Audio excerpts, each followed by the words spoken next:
Welcome to Gaja's kitchen.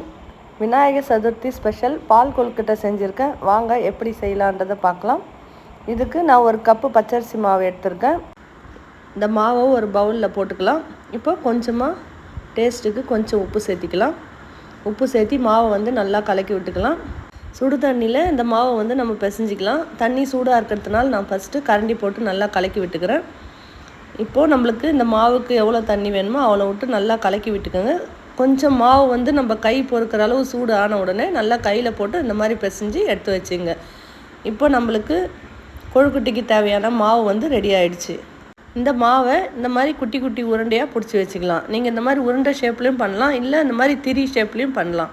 உங்களுக்கு எந்த shape வேணுமோ அந்த ஷேப்பில் நீங்கள் பண்ணி வச்சுங்க. நான் இன்றைக்கி இந்த 2 ஷேப்லேயும் பண்ணி வச்சுருக்கேன். இப்போது நம்ம செஞ்சு வச்சுருக்கிற இந்த உருண்டையெல்லாம் ஆவியில் வேக வச்சுக்கலாம்.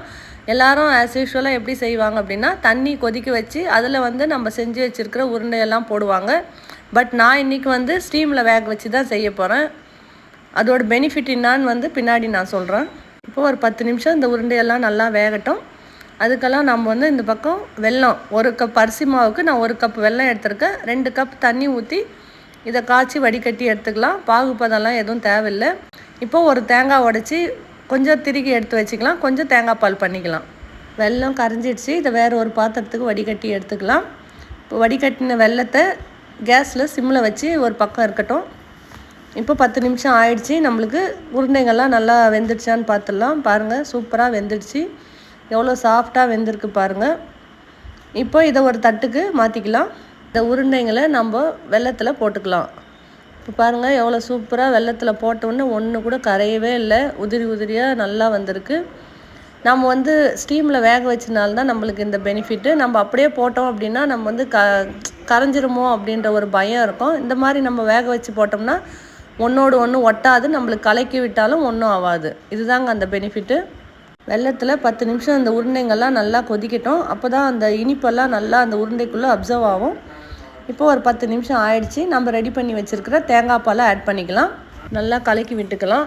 திக்னஸ்க்காக 2 ஸ்பூன் அரிசி மாவை கலக்கி வச்சுருக்கேன். அதையும் இதோடு ஆட் பண்ணிக்கலாம். இப்போ ஃப்ளேவருக்கு கொஞ்சம் ஏலக்காய் பொடி சேர்த்திக்கலாம். 2 நிமிஷம் கொதிக்கட்டும். இப்போ பாருங்கள், நம்மளுக்கு நல்லா திக்காக வந்துடுச்சு. ஃபைனலாக நம்ம திருகி வச்சுருக்கிற தேங்காவை அதோடு போட்டு மிக்ஸ் பண்ணிக்கலாம். இப்போ சூப்பராக பால் கொழுக்கட்டை ரெடி ஆகிடுச்சு. பாருங்கள், நம்ம போட்ட உருண்டைங்க ஒன்று கூட உடையில, நல்லா வந்திருக்கு. பால் கொழுக்கட்டை சூப்பராக ரெடி ஆகிடுச்சு. இந்த மெத்தடில் நீங்களும் ட்ரை பண்ணி பார்த்துட்டு டேஸ்ட் எப்படி இருக்குன்னு கமெண்டில் சொல்லுங்கள்.